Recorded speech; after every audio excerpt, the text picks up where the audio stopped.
사람이 살아가는 데는 꼭 안전수칙이라는 게 있습니다.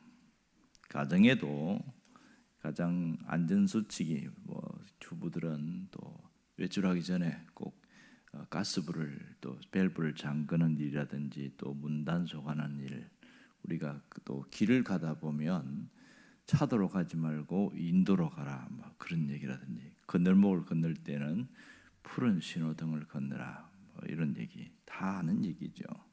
산업 현장에서도 보면 가장 단순한 안전 수칙들이 있습니다. 대부분 산업 현장에 가보면 모자를 쓰고 있어요. 위에서 떨어지는 그런 물건 때문에 머리를 닿지 않도록.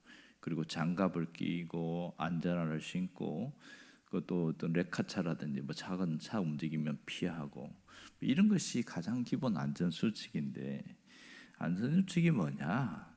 일단 생명을 보호하려는 것이 핵심이죠. 어떤 사고나 재해에 대해서 우리의 어떤 위협, 생명을 보호하려는 것이 안전수칙입니다. 이게 어떻게 해서 만들어졌느냐? 안전수칙은 모두가 다 큰 사고나 문제가 생겨서 이렇게 하면 위험하구나, 그래서 안전수칙이 생긴 겁니다. 그래서 어떤 면에서는 피를 흘린 이후에 생긴 게 안전수칙이다 이렇게 말합니다. 그걸 무시하면 위험해지고 심지어는 생명에 굉장한 위협이 올 수가 있는 것이지요.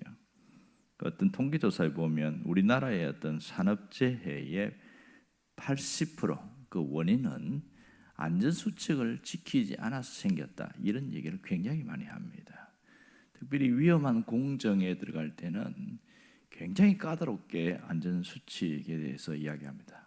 그런 것처럼 우리가 살아가는데도 가장 기본적인 안전수칙이 있는데요.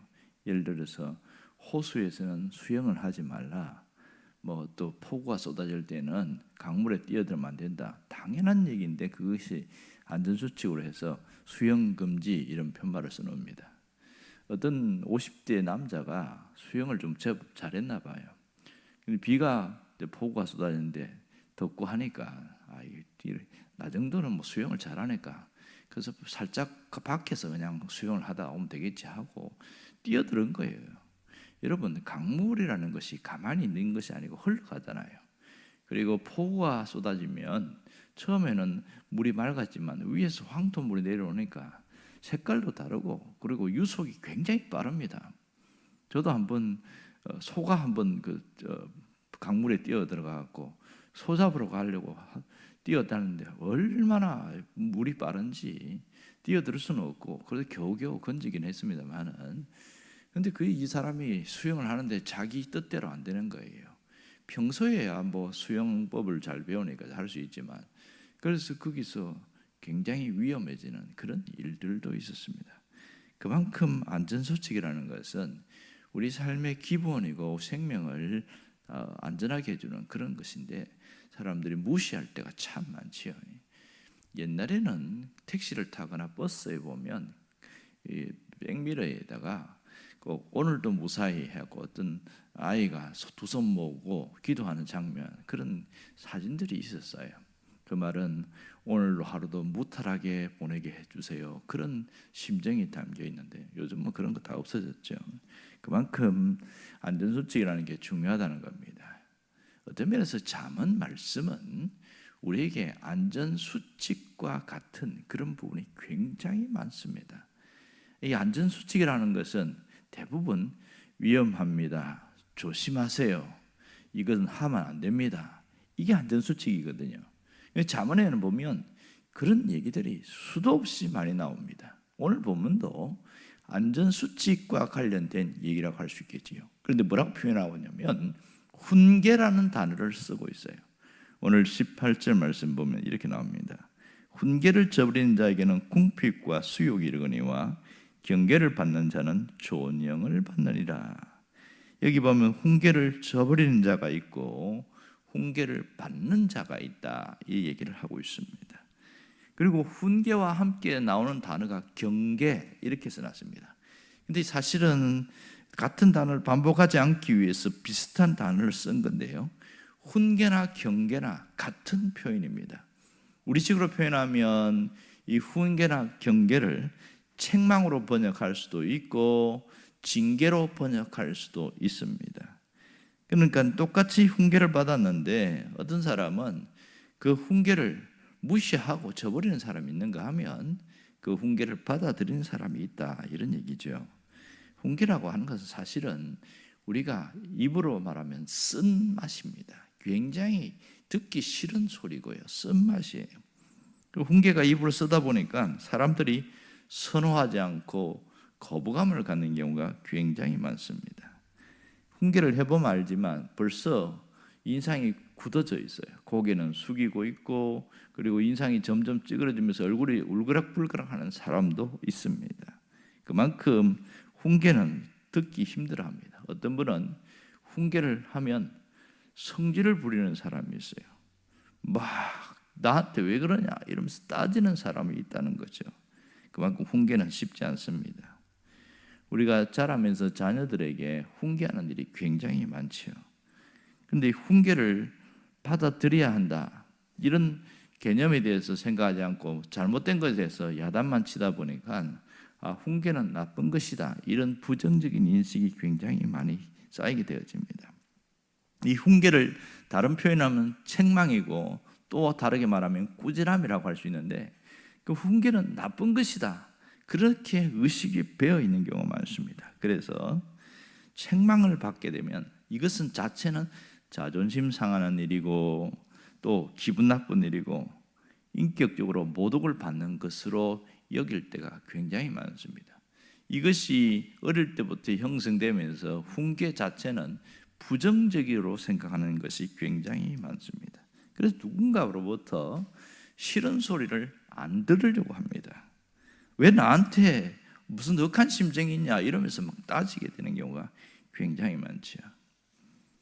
책망을 받지 않기 위해서 싫은 소리 자체를 안 들으려고 피하거나 외면하는 경우가 많습니다. 그런데 성경은 책망은 필요한 것이다, 내게 기분 나쁘게 들릴 수 있지만 책망은 있어야 한다, 이 얘기를 계속하고 있습니다. 그 책망을 달게 받아들이라, 이렇게 말합니다. 따갑지만 들으라는 거예요. 하지만 성인이 되면 책망받는 것을 정말 싫어합니다. 이것에 대해서 훈련이 되지 않은 사람은요, 못 견딥니다. 어떤 회사에 젊은 사람이 어렵게 이력서 써서 취직을 했는데, 회사라는 것이 보이지 않는 전쟁터 같거든요. 그 회사에 들어가서 하는데 뭔가 불합리한 것처럼 보이고 막 못 견디겠는 거예요. 그래서 상사가 책망을 하고 하니까 에이씨 내가 안 다니면 되지 이러면서 사직도 쓰고 그냥 나와버리는 거예요. 부모가 보니까 기가 막히는 거죠. 아니 좀 참지, 그걸 못 견디고 그러는 경우가 많습니다. 가장 불합리하게 느끼는 것이 제가 보면 군대입니다.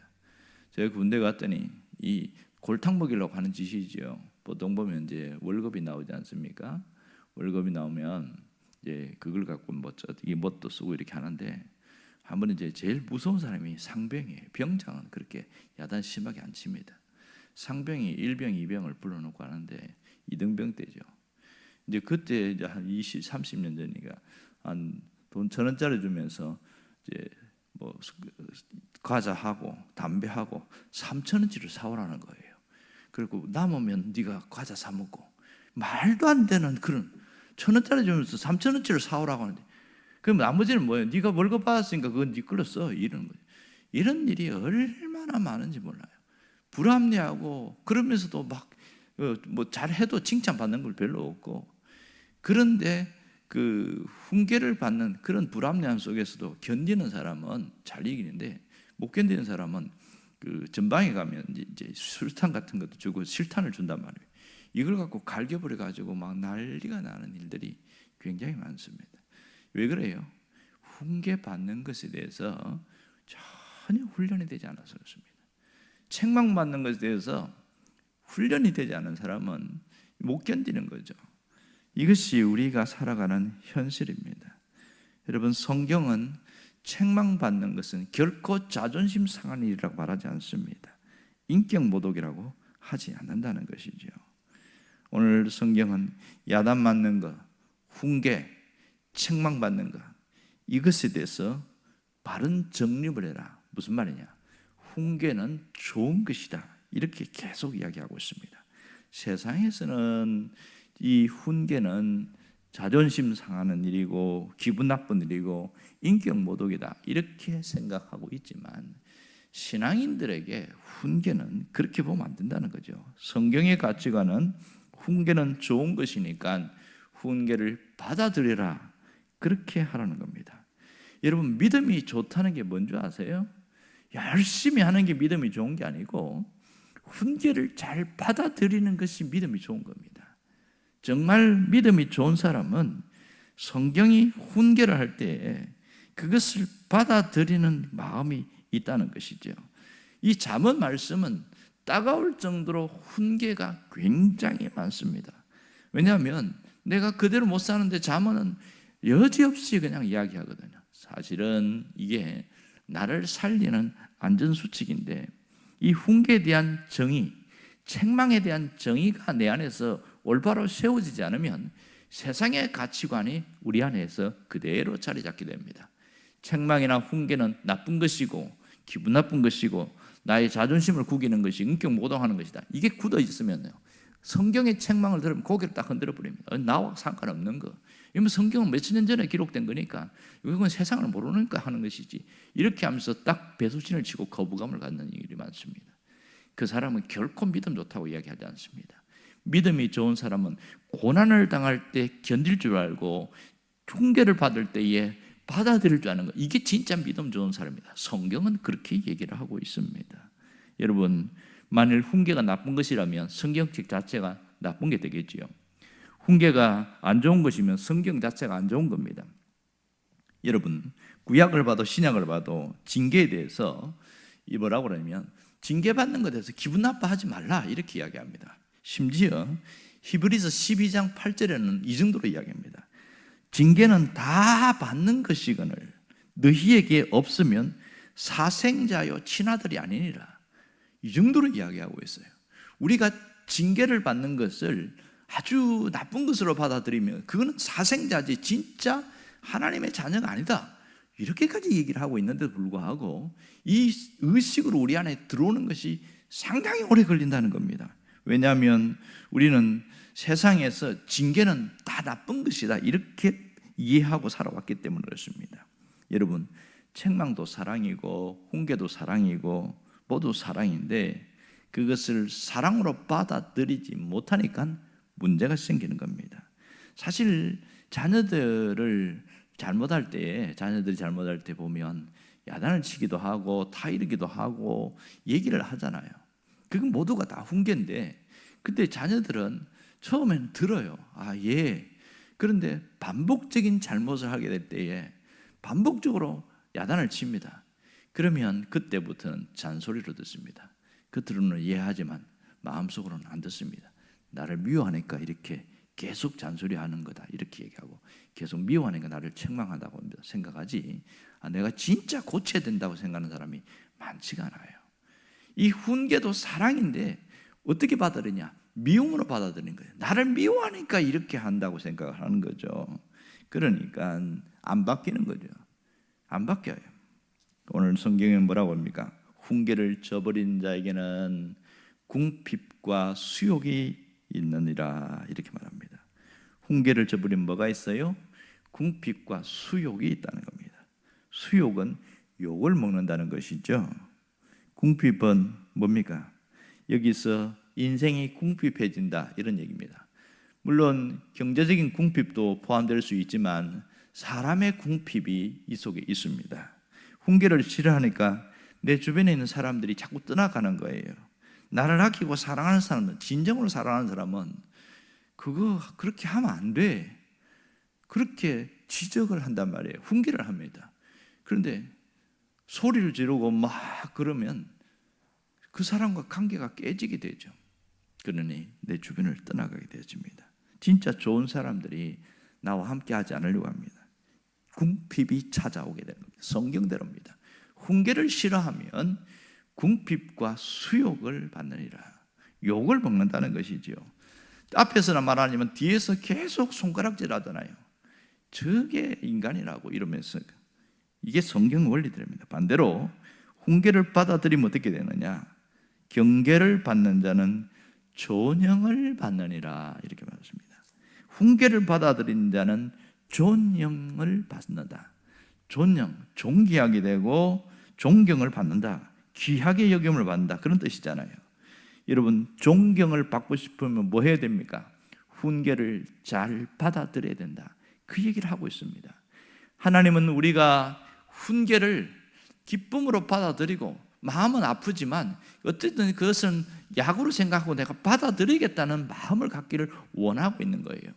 10대가 되면 부모로부터 훈계를 받습니다. 그렇게 해서 바른 길로 세워진 틀이 세워진 사람이 있는데 이게 안 된 사람은 20대, 30대가 되면 확연하게 인격이 엇나가 있는 사람들을 보게 되어집니다. 20대가 되면 점점 훈계를 하는 사람이 줄어듭니다. 친구들이나 훈계하지 부모가 훈계하는 건 절대로 안 받아들이거든요. 30대, 40대가 되면 훈계가 더 줄어듭니다. 50대, 60대는 아무도 훈계하지 않아요. 왜냐하면 그 훈계하는 사람을 대래 훈계 야단치는 경우가 많습니다. 그런데요, 하나님의 말씀은 우리에게 감동과 위로를 주는 것도 있지만 훈계의 말씀이 굉장히 많습니다. 사실 어떤 면에서 설교를 들으러 올 때에 예배당에 와서 말입니다. 그 교회는 훈계가 굉장히 많아요. 내가 찔리는 얘기들이 상당히 많습니다.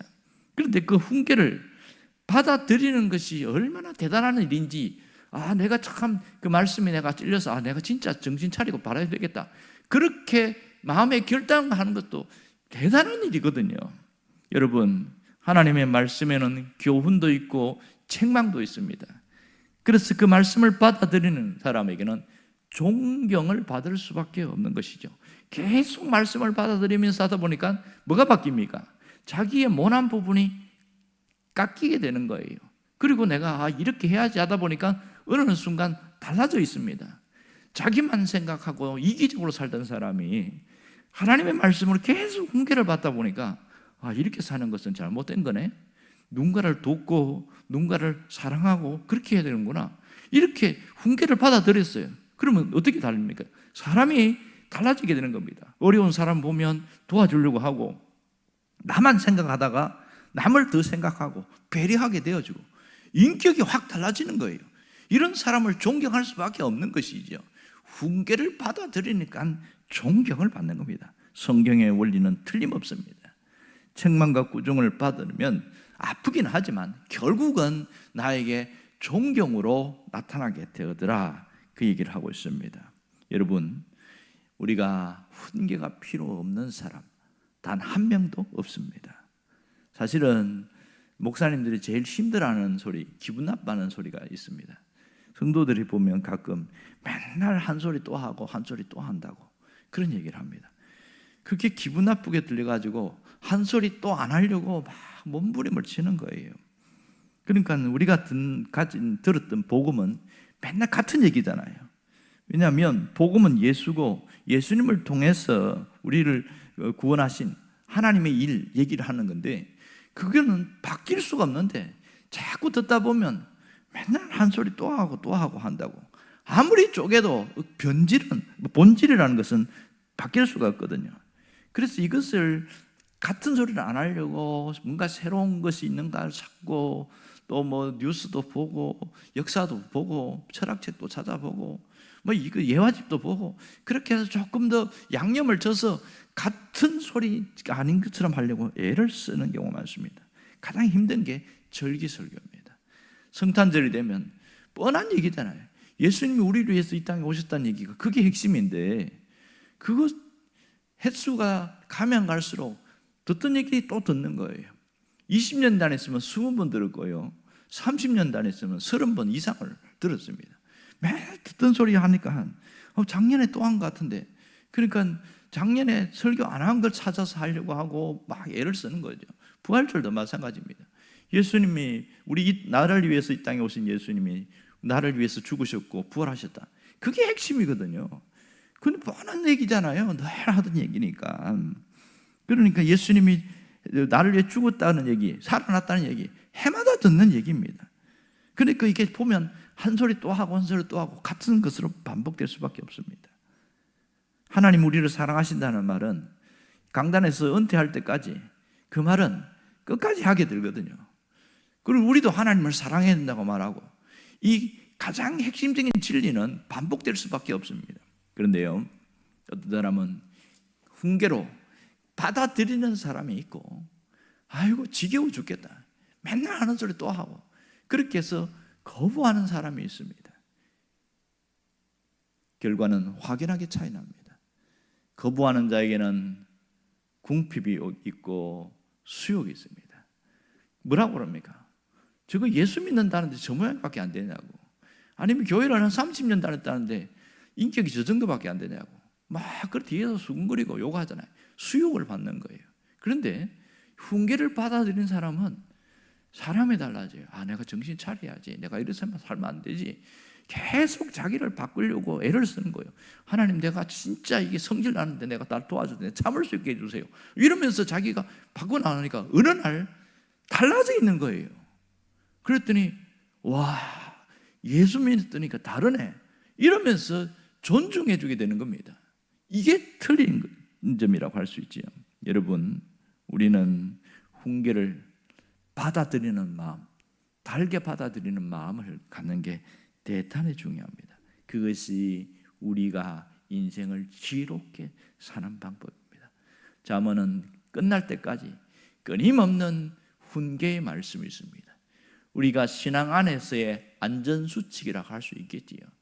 이 안전수칙을 잘 지키면 내 인격이 달라지고 내 신앙이 달라지고 내 주변이 달라진다는 것을 잊지 않기를 원합니다.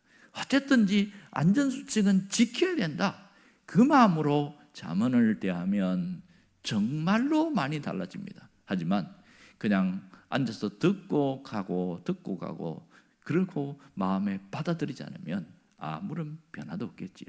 성경의 원리는 정말 중요합니다. 훈계를 거부하면 궁핍과 수욕이 있지만 훈계를 받아들이면 존영이 있습니다. 여러분 모두가 존경받는 자가 될 수 있기를 간절히 바랍니다. 기도하겠습니다.